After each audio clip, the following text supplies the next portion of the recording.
In this video project in Python में हमने जो प्रोजेक्ट बना रहे हैं स्टूडेंट इन्फॉर्मेशन सिस्टम, जिसमें अभी तक का हमने क्या क्या बनाया। हमने एग्जाम में जाके डेटाबेस बनाया, उसके अंदर हमने टेबल क्रिएट करी और उसके बाद हमने पाइथन में 3 फाइलें बनाई है जिसके अंदर हम कोड लिखेंगे, जिसके थ्रू हम इससे इंटरेक्ट करेंगे, इससे MySQL से। अब हम इसमें क्या करने जा रहे हैं, हमने जो फाइल्स बनाई थी उसमें से हमें एक फाइल में हम क्या करेंगे, मेन्यूज़ बनाएंगे। जो हमने पिछले वीडियो में हमने देखा उसमें हमने मेन्यूज़ मैंने बताए थे कि कौन कौन से मेन्यूज़ उसमें बनाएंगे, उन मेन्यूज़ की कोडिंग करेंगे। अब जिसके अंदर हम मेन्यू बनाने जा रहे हैं वो उस फाइल का जो नाम है वो है student print menu dot P Y. अब मैंने जो अपना प्रोजेक्ट बना रहा हूँ उसमें मैंने ये बनाया, आप कोई भी नाम से अपनी फाइल बना सकते हैं, लेकिन मैंने student print menu dot P Y बनाया हो रहा हूँ। मैं इस फाइल के अंदर सारा काम करूँगा जो मैंने सेकेंड वीडियो से बता रखा है कि मैंने ये फाइल्स बनाई है। उन 3 फाइल में से एक फाइल यही है। दूसरी बात यह है कि ये एक मॉड्यूल फाइल है और इसके अंदर हमें देखो क्या क्या बनाना है। हमने ये main menu, report menu, admin menu और जो सबसे पहले हमारा स्टूडेंट इन्फॉर्मेशन सिस्टम किसने बनाया उसका नाम आएगा। और इस तरह से ये जो चारों लेआउट्स हैं हम इनको एक नाम भी देंगे। जैसे मैंने पहले वाले को माय नेम दे दिया, दूसरे वाले को डिस्प्ले रिपोर्ट्स, यहाँ पर मैंने देखो डिस्प्ले मेन दिया है और डिस्प्ले एडमिन दिया है। एक चीज़ और आपने ध्यान रखनी है कि मैंने जितने भी ये मेन्यूज़ बनाए इसमें आप देखोगे इसमें लिखा है एंटर द चॉइस। ये देखो enter the choice, enter the choice. इसका मतलब ये है कि ये जो हमारा मेन्यू बनेगा, जो हम ये फंक्शन बनाएंगे डिस्प्ले मेन, डिस्प्ले रिपोर्ट और डिस्प्ले एडमिन, ये रिटर्न टाइप होगा। मतलब हम यहाँ से चॉइस लेंगे और जो वैल्यू हम यहाँ पर लेंगे वो वैल्यू रिटर्न होगी किसमें, जो हमारी मेन फाइल है वहाँ पर जाएगी। मतलब ये फंक्शन जब एग्जीक्यूट होगा तो ये हमसे चॉइस मांगेगा और वो जो चॉइस की वैल्यू होगी वो रिटर्न हो गई। तो आप जो ये फंक्शंस बनाएंगे ये तीनों, ये रिटर्न टाइप फंक्शंस होंगे। माय नेम आपका बिल्कुल डिफॉल्ट फंक्शन होगा जो कोई भी चीज़ रिटर्न नहीं करेगा, बस उसके अंदर लिखेंगे। लेकिन इसमें एक लाइन आएगी प्रेस एनी की टू कंटिन्यू। मतलब ये आपकी लाइन जब तक का आप कीबोर्ड से कोई की प्रेस नहीं करेंगे तब तक का ये नेक्स्ट लाइन में नहीं जाएगा। तो इसका मतलब हम प्रेस एनी की पे यहाँ पर जहाँ पर प्रेस एनी की टू कंटिन्यू आ रहा है, यहाँ पर हम किसका यूज़ करेंगे, इनपुट का यूज़ करेंगे, जिससे हमारा कर्सर जो है यहाँ पर ब्लिंक करता रहेगा। जब हम की प्रेस करेंगे तब ये इसको हटाएगा। एक और फंक्शन हम इसमें बनाएंगे जो मैंने इसमें नहीं लिखा हुआ है, वो होगा क्लियरिंग। मतलब हमारा जब एक लेआउट डिस्प्ले होगा, जब दूसरे को लाना होगा तो पहला वाला स्क्रीन से क्लियर होगा, तो उसके लिए हमें से क्लियर करना होगा। तो हम चलते हैं पाइथन की IDE में और वहाँ पर जाके student print menu dot P Y को ओपन करते हैं और वहाँ इन फंक्शंस को, इन मेन्यूज़ को हम वहाँ पर क्रिएट करते हैं।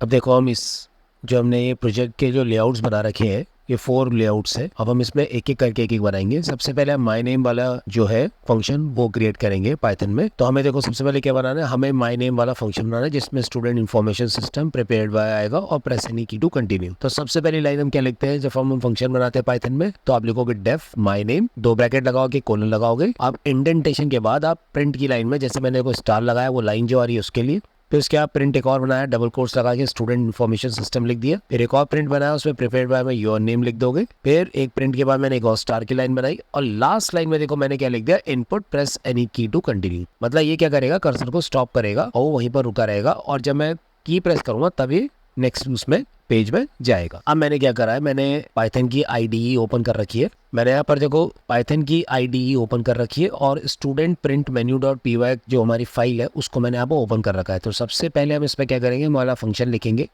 जो हमने भी वहाँ पर दिखा था। तो मैं उस फंक्शन को यहाँ पर ये देखो मैंने पेस्ट कर दिया, मैंने पूरा लिख करके दिखा दिया।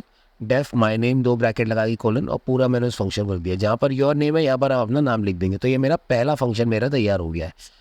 अब हम इसके बाद हम क्या करेंगे, हम सेकंड फंक्शन को बनाएंगे। अब सेकंड फंक्शन हमारा क्या है, डिस्प्ले मेन, जो हमारा मेन मेन्यू बना है जिसमें 1 रिपोर्ट, 2 एडमिन और 3 एग्जिट और एंटर योर चॉइस है, हम इसको बनाएंगे।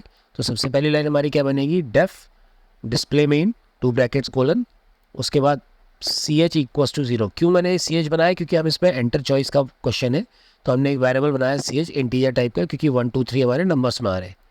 फिर मैंने इसमें प्रिंट मेन मेन्यू बनाया, दूसरे में मैंने प्रिंट में मैंने 1 फॉर रिपोर्ट्स बना दिया, दूसरे 2 के लिए मैंने आपका एडमिन के लिए, 3 के लिए मेरा एग्जिट हो गया। उसके बाद प्रिंट की लाइन में लिखी CH equals to INT input enter your choice और लास्ट लाइन मैंने को यहाँ पर नीचे क्या लिख दिया, मैंने यहाँ पर रिटर्न और उसमें मैंने लिखा CH। तो रिटर्न CH मतलब कि ये जो फंक्शन है हमसे इनपुट लेने गया वैल्यू को रिटर्न करेगा। मतलब ये डिस्प्ले मेन कहीं पर हमारे से वो वैल्यू रिटर्न करेगा जो इसके अंदर हमने उसको इनपुट करवाई है। अभी कैसे होगा वो मैं जब आगे वाले वीडियो बनाऊंगा उसमें बताऊंगा इसको हम कैसे यूज़ करेंगे। अब देखो हमने ये दूसरा फंक्शन मैंने बना रखा है डेफ डिस्प्ले मेन का, CH इक्वल्स टू 0 और मैंने प्रिंट लिखे है और CH equals to INT input enter your choice. INT क्यों लगाया, क्योंकि इनपुट जो है वो स्ट्रिंग में लेगा और मैं उसको INT से उसको कन्वर्ट कर रहा हूँ और वो वैल्यू किस में जाके स्टोर हुई, CH में जाके स्टोर हुई है। ये हमारा सेकेंड बन गया। अब हमारे को इसमें कौन सा बनाना है, थर्ड बनाना है। हम थर्ड में आ जाते हैं। अब हमें नेक्स्ट क्या बनाना है, डिस्प्ले रिपोर्ट करके बनाना है, जिसमें हमारा रिपोर्ट मेन्यू आएगा, उसमें 1 display all the record, display record by roll number, display record by name, city, back to main, enter your choice. उसको भी हम वैसे ही बनाएंगे। पहली लाइन हमारी क्या होगी, डेफ डिस्प्ले रिपोर्ट, उसके बाद हमने चॉइस बनाया प्रिंट, फिर एक और डिस्प्ले के लिए प्रिंट बनेगा, नेक्स्ट 2 के लिए प्रिंट बनेगा, 3rd के लिए, 4th के लिए बनाया, 5th में हमने बैक टू मेन कर दिया, और उसके बाद हमने नीचे रिटर्न करवा दिया CH को इनपुट करवाने के बाद, ये वैल्यू हमारी वहाँ वापस चले आएगी। अब हम इसी जो मैं यहाँ पर दिखा रहा हूँ इसको हम सीधे किस में बनाएंगे, पाइथन में बनाएंगे। ये मैंने यहाँ पर देखो डेफ डिस्प्ले रिपोर्ट करके मैंने फंक्शन बना रखा है, और मैंने उसके अंदर CH इक्वल टू 0 यहाँ पर कर रखा है। उसके मैंने सारे प्रिंट के अंदर सारा पूरा मेन्यू रिपोर्ट्स का बना रखा है।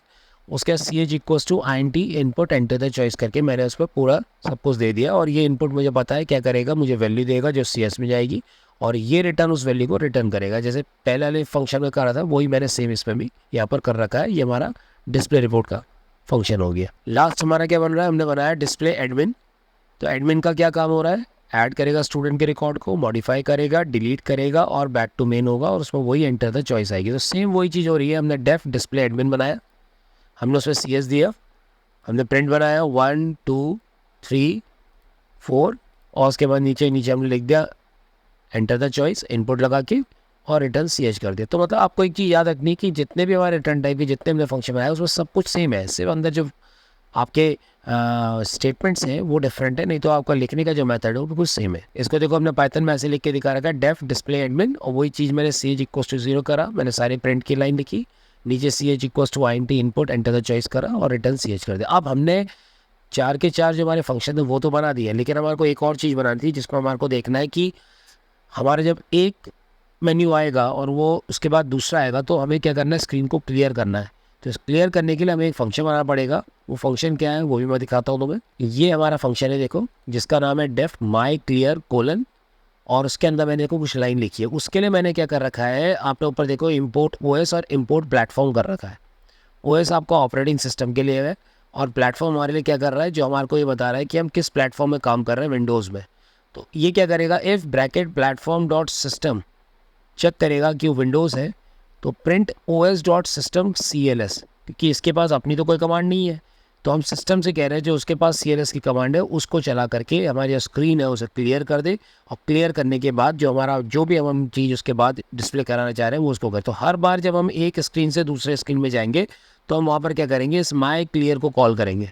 तो आपको इस माई क्लियर को हर उसमें अपने जो फंक्शंस जहाँ पर अब इनको एग्जीक्यूट कराओगे वहाँ पर आप अपने हिसाब से इन माई क्लियर को लगाओगे, वो भी मैं दिखाऊंगा कि कैसे करते हैं।